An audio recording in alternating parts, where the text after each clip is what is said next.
Prazer, História. Nessa aula de hoje, nós vamos falar um pouquinho sobre Esparta, a cidade guerreira, uma das mais admiráveis cidades guerreiras de todos os tempos, de toda a história da humanidade. Nós queremos dar uma olhadinha em como ela se constituiu e como ela se caracterizava, como estruturava-se sua sociedade e sua política. Então, primeira consideração a fazer é sobre a localização de Esparta. Esparta ficava localizada ali na Lacônia, na região central da Grécia, da Península da Ática. E os espartanos eram pessoas de poucas palavras, né? Como nós dissemos anteriormente no material da aula 1, os dóricos sequer escreviam, né? Então eles eram pessoas de poucas palavras, não eram dados à poesia, eles eram pessoas muito circunspectas. E isso até virou um adjetivo, né? Pessoa caladona, de poucas palavras, que responde o outro monossilabicamente, com palavrinhas curtas. Nós chamamos eles até hoje de lacônicos, né? Respostas lacônicas. Isso em referência à Lacônia, que era a região onde a cidade de Esparta ficava. É uma região montanhosa, de difícil acesso. Hoje nem tanto, porque tudo está facilitado hoje, mas à época tinha dificílimo acesso àquela região. E o que facilitava o isolamento militar e a proteção da cidade de Esparta em circunstâncias de guerra. E foram muitas as guerras que Esparta participou. Contra os persas, contra os atenienses, contra a cidade de Argos, contra Corinto, contra a cidade de Delos, que era uma cidade aliada deles durante muito tempo. Então Esparta vivia em guerra o tempo todo. Disso dependia não apenas a economia de Esparta, mas a própria estrutura social, né? Então tem até uma frase que ficou célebre na cultura espartana, que é: meu filho voltará da guerra com seu escudo ou sobre ele, que era assim que eles traziam os soldados que morriam na guerra. Eles não enterravam, nem abandonavam seus corpos para trás. Eles colocavam o corpo sobre o escudo e dois ou quatro soldados traziam o falecido de volta para casa. Então, a guerra era para os espartanos muito mais do que economia, muito mais do que negócio. Era um próprio rito de passagem. O próprio conceito que eles tinham de humanidade, o próprio conceito que eles tinham de si mesmos, como seres humanos, como homem, como criança, era a guerra.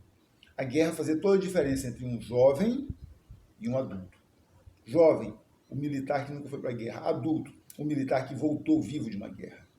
Então, isso era muito importante.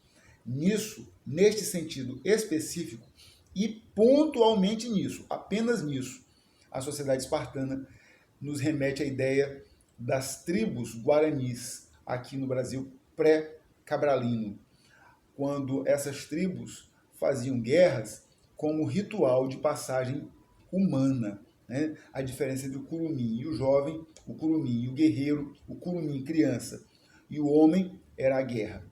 Então era necessário a guerra como forma de dividir, um rito de passagem na vida das pessoas. Ok, então como dizíamos, a cidade de Esparta ficava na Lacônia, uma região de difícil acesso, montanhosa, também não era muito favorável à agricultura. Basicamente se plantavam ali vinhedos e olivais. Então a economia deles tinha bastante uva, bastante vinho, bastante passas, ok? Muito mosto, muito azeite. Mas faltavam outras coisas. Faltava o trigo, faltava o centeio, faltava a aveia, enfim. Então, de onde eles tiravam isso? Do comércio. E por essa razão, nós vamos ter uma classe específica de comerciantes em Esparta. E essa classe específica de comerciantes vai acabar sendo fundamental para o abastecimento da cidade, ok? Então a cidade, além dessa agricultura baseada nos vinhedos e nos olivais, também desenvolveu o artesanato e o comércio. O comércio, óbvio, era uma forma de levar os seus produtos e trazer o que lhes faltava. Muito bem. Um outro ponto importante que é de se destacar é a questão da mão de obra. a mão de obra em Esparta repousava sobre as costas do escravo. Entretanto, a escravidão em Esparta é diferente de praticamente toda a escravidão no mundo antigo. O escravo não pertencia ao nobre, pertencia ao Estado. E nisso, pontualmente, de novo, um ponto apenas, não quer dizer o contexto inteiro. Nesse ponto, Esparta vai lembrar alguma coisa sobre o Egito, onde o escravo também era propriedade do Estado, não era propriedade da nobreza. Enquanto em todo o resto da Grécia e lá no mundo romano que virá mais tarde, o escravo pertencia aos nobres, em Esparta, o escravo pertencia ao Estado. O nome oficial do escravo espartano era ilota. Ilota. O ilota era aquele sujeito que tinha sobrevivido das diásporas. A gente falou isso na aula anterior. O que foi a diáspora? Quando os dóricos chegam e atacam violentamente os povos helênicos que já estavam na Grécia, e esses povos atacam os micênicos que ocupavam aquela região.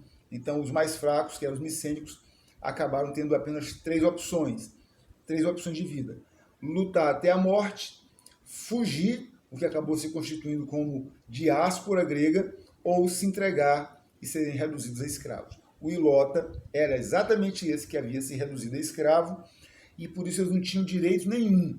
Inclusive, o próprio Platão, séculos mais tarde, já na era clássica, era de ouro de Atenas, Platão vai dizer que o escravo merece a condição de escravo, porque ele abriu mão da sua condição de homem livre quando se entregou na guerra. Então isso é muito importante na visão, na cosmovisão que os gregos tinham sobre o mundo do trabalho. Ok? Então, escravo, quando se fala de escravo em Esparta, o nome aplicado é ilota. O ilota, ao contrário do que acontecia no resto da Grécia, ele tinha uma conotação étnica. Era ilota quem não fosse heleno. Era ilota quem não fosse aqueu, quem não fosse jônico e quem não fosse eólio. Porque os dóricos ou os dórios eram a elite espartana, eles eram chamados de esparciatas. Muito bem, o que mais que a gente pode acrescentar?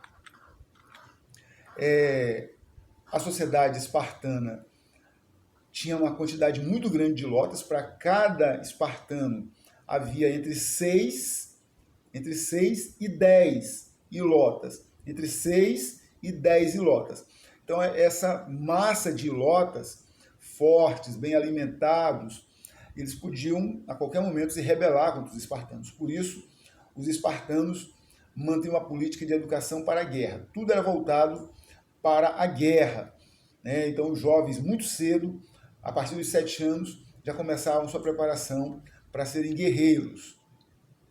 E justamente porque eles precisavam de guerreiros fortes, eles não podiam perder tempo com gente doente. Então, lá se praticava a chamada eugenia. O que vem a ser eugenia? É a eliminação das pessoas consideradas fracas. Então, quando a criança nascia, a primeira coisa que se fazia, os anciãos examinavam suas juntas, examinavam seu rosto, sua cabeça, seus olhos, sua boca, procurando achar algum defeito. Se tivesse algum defeito, eles jogavam a criança fora, descartavam a criança, isso é eugenia. E os mais fortes iam sobrevivendo. Muito bem, esses mais fortes, no entanto, eles não eram tratados com carinho, não, eles eram tratados de uma forma muito dura. Como disse, até os 7 anos eles ficavam com a mãe. A partir dos 7 anos, a mãe perdia o direito de ser mãe. Ela só era mãe nominal, mas a educação, a formação, passava a ser responsabilidade do Estado. Era a responsabilidade do Estado. E a pessoa que supervisionava essa educação era uma espécie de, entre aspas, coordenador educacional da cidade. Eram pessoas que tinham o título de paidônomo.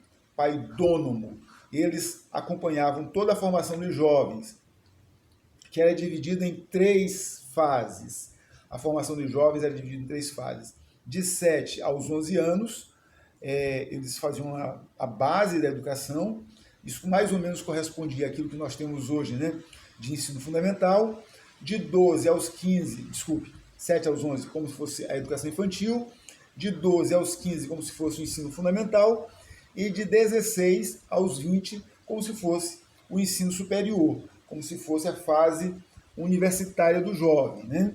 E tudo isso era supervisionado pelo pai Dônomo.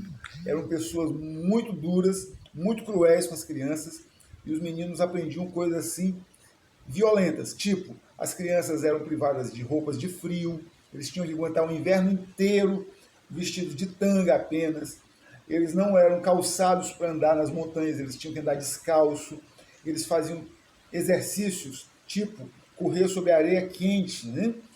sobre brasas, sobre chapas de mármore, aquecidos por um braseiro embaixo, e depois resfriar o pé na areia molhada. Isso ia criando uma espécie de sola, ia cauterizando o pé das crianças para ficar muito duro, para não precisar de sandálias, não precisar de botas, de precisar de correias enrolando seus pés quando fosse para a guerra. Então, tudo isso mostra que havia assim uma devoção à formação do homem para a guerra, né? Os meninos eram chicoteados em público, gratuitamente, diante do altar de Artemis. Artemis era uma deusa muito importante para os espartanos. Então as crianças eram chicoteadas e aqueles que não resistissem à dor também eram descartados. Aqueles que desmaiassem eram descartados. Muito bem. Quando o jovem ia para a guerra, a partir dos 20 anos ele estava militado para a guerra, ele já voltava um homem livre, né? Ele já podia ter o seu próprio caminho, já podia casar, constituir família, etc. E a partir dos 30, ele alcançava a cidadania. E aí ele podia participar da APELA, por exemplo, né? Muito bem. A APELA era uma instituição política importante para eles. É mais ou menos como se fosse a reunião lá em Atenas, né? A reunião da democracia ateniense. Mas eram pouquíssimos que participavam, não era democrática a cidade de Esparta. Qualquer esparciata acima dos 30 anos podia ser, desde que voltasse da guerra, vivo, obviamente, e inteiro, podia participar da APELA. Muito bem. Os ilotas eram sempre expostos às festas dos esparciatas. Havia uma política de conter o crescimento do ilota, da população de ilotas. Então, de tempos em tempos, tinha festas em que os jovens faziam uma espécie de concurso de matança, para ver quem matava mais ilota. Isso acontecia tanto para os homens quanto para as mulheres. As mulheres, eles faziam uma festa para as meninas chamada cripteia, que as mocinhas que tinham alcançado sua primeira menstruação, que eles chamavam à época de menarca, desciam da cidade alta, onde moravam os esparciatas, iam até a cidade baixa, e elas tinham que matar os esparciatas, desculpe, matar os ilotas. O detalhe interessante é que os ilotas tinham o direito de se defender. Okay? Então o ilota se defendia. E quando ela matava, ou ela ou ele matavam o ilota, era prova de que era verdadeiramente um cidadão espartano pronto para o exercício da cidadania. E se morresse nessa luta com o esparciado, com o ilota, o que se pode fazer? Os fracos morrem. Ok? Então, os espartanos eram, desde cedo, preparados para serem pessoas de guerra. Quando o homem voltava, vou falar em guerra, né? Quando o homem voltava da guerra, ele passava a ter o direito de casar. Só que, ao contrário do que acontecia na imensa maioria das sociedades da antiguidade e até hoje, não era o homem que tomava a iniciativa do casamento. O homem estava lá aquartelado, as mulheres que já tinham passado pela cripté, que era aquela festa de matança dos ilotas, elas tinham o direito de ir até o quartel, olhar os jovens solteiros e escolher um para elas. Quero casar com esse. E ela levava o cara para casa, e aí ela tentava engravidar dele. Se ela não engravidasse dele, ela podia, inclusive, devolvê-lo para o quartel e dizer, olha, não quero, não é capaz de me dar filhos, eu quero outro. E aí, se o rapaz não fosse capaz de gerar filhos, ele ia ter que casar com outro soldado, né? Enfim, era o que acontecia entre eles. Os soldados espartanos eram chamados de óplitas. Então, olha só, temos aí três nomes já importantes, né? 3 citações. Eu gostaria que você anotasse para não esquecer, porque é muita coisinha, né? E isso às vezes foge do material. Então, você tem a eugenia, que é a matança das pessoas com deficiências físicas. Você tem o ilota, que é o escravo. Você tem o óplita, que é o soldado. E você tem o paidônomo, que é o sujeito que cuidava, eram os sujeitos que cuidavam da educação do jovem espartano.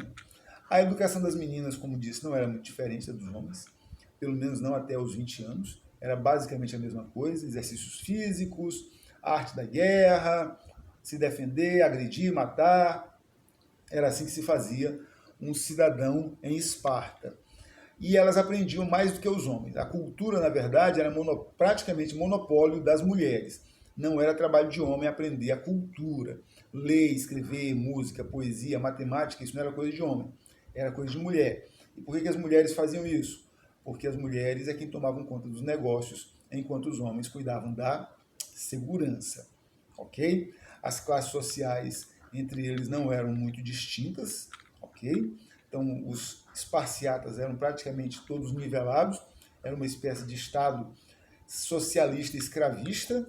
Ok? Os esparciatas tinham basicamente o mesmo direito, o mesmo padrão de vida. Inclusive, as terras eram propriedade do Estado, mas eram divididas e atribuídas a cada espartano de forma exatamente igual. Ninguém tinha terra maior do que o outro. Então, não tinha uma alta nobreza com muita terra, uma pequena nobreza com pouca terra. Não. Todos os espartanos ou esparciatas tinham a mesma quantidade de terra. Por isso que eu me referi a ser uma sociedade socialista escravista. Né? É até estranho esse termo, socialista escravista. Claro que isso é um neologismo histórico que eu estou usando. Você nunca vai achar isso num livro da historiografia. Socialismo escravista. Você nunca vai achar isso. Disse socialismo, na verdade, até o termo mais apropriado seria igualitária entre os espartanos e escravista, porque a escravidão era étnica. Eram as pessoas que não pertenciam à etnia esparciata que eram escravizadas. Então, quais eram as pessoas? Você tem lá no alto os espartanos, que são de origem dórica. No meio, a classe intermediária, que é quem fazia o artesanato e o comércio. Você tem os periecos. Periecos. Então tem mais 2 nomes aí, ó. Esparciatas, a elite, periecos, os intermediários. Quem eram os esparciatas? Eram os dóricos, os fundadores da cidade. Quem eram os periecos? Eram os helenos que não eram dóricos, a saber, aqueus, jônios e eólios. Os jônios você conhece, você lembra, são eles os fundadores de Corinto, são eles os fundadores de Atenas. Então os periecos eram encarregados de fazer o artesanato e fazer o comércio. E na base de tudo, lá no rasteirão, estavam os ilotas. Os ilotas eram a classe de escravos. Ok? Então vamos lá. Sobre os... Isso está no slide, é um material de apoio que você tem lá na plataforma. Você pode acessar isso, dar uma olhadinha. Você tem os homóis. O que é o homóio? São os iguais. Esse homóio vem daí a palavra homo, sexualidade, homogenia, né? Homogêneo, os iguais, tá? E tem os pares, ok? Muito bem.